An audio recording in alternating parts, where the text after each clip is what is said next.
I'm the Gnarly Gnome. This is my bar, and we're gonna have a drink together, right? Let's drink a beer. This is cool. So, gose. What in the world is a gose?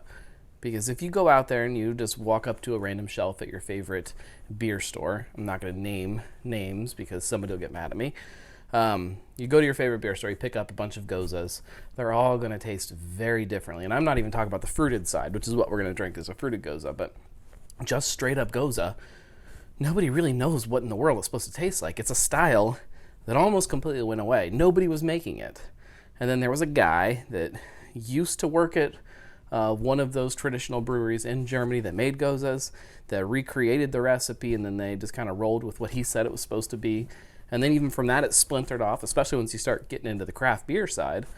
Everybody's making these crazy things that who knows what it's supposed to taste like. Is it supposed to be heavy with salt or not? Is it supposed to be sour or not? How much coriander? Nobody knows. So with all that being said, I don't know if this is a good example of a gose or not, but I do know it's a delicious beer. It's also kind of fun. So,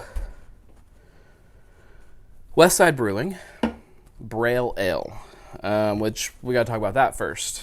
So this beer is made to support the Cincinnati Association for the Blind and Visually Impaired. And that's what this little symbol right here is.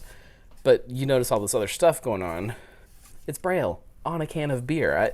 According to the brewery, and I've done a little bit of digging trying to figure out if this is true, and I can't find anybody else that's done this, to put Braille on a beer can. This is, in theory, the first time it's ever been done, and I think it's cool. I think it's really, really cool. I wish I could read exactly what it says. I assume this says Side Brewing. This probably says Braille Ale. I don't know. And this probably says something about the Cincinnati Association for the Blind and Visually Impaired. I don't know. I have no idea, but it's really cool. I think it's actual Braille. It's textured. Really, really neat idea.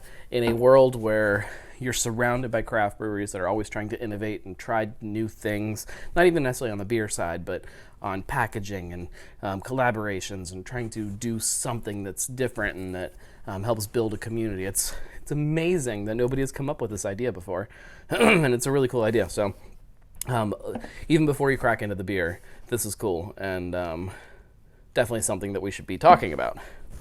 That being said, we should talk about what's inside here. Again, if it's a historically accurate gose or not, I have no idea. I doubt that they were dumping raspberries into their goses in the 1700s or whenever people were making gose traditionally. Don't know. Look at the freaking color on this. So clearly, raspberries, it's bright pink, big, fluffy, light pink head. It's like cotton candy. I mean, the whole thing looks like some kind of candy. This beer is just gorgeous to look at. And you can smell the raspberries just kind of floating out of here. And yep, raspberry. But there's an earthy, that weedy kind of thing behind all that too. There's still beer. And from what I understand, Westside went through a bunch of test batches of this, trying to figure out that right balance between the fruit and the beer, trying not to over-fruit it, which you may consider this over-fruited, but trying to find that balance so that while this is a fruit beer, it's still a beer at its soul. So let's see how they did.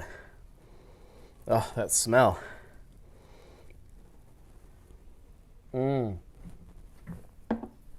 Light, fruity, easy drinking. There's definitely a tartness there. The salt isn't overpowering. If you've ever taken a piece of fruit and just sprinkled a little bit of salt on it, you don't necessarily taste salty fruit. It makes those fruit flavors pop a little stronger. And that's kind of what what the gose style does with the fruit here. It's a fruit beer still. Like, it's not, none of that other stuff overpowers the beer or the fruit of, well, it's delicious is what I'm trying to say. It's really, really good, really fantastic, seemingly designed for a hot summer day, sitting out and just drinking with your friends. And oh, I wish you guys could smell this through the camera. Smell-o-vision. Oh, man, that's so good. Go to your local store, find this, buy this, drink it over and over and over again. Man, so good, so good. We are absolutely blessed to live in a city like Cincinnati that is cranking out stuff like this on a regular basis. So hats off to Westside. Prost to all of you. Thanks for stopping by. Go drink a beer if you're not already. Prost.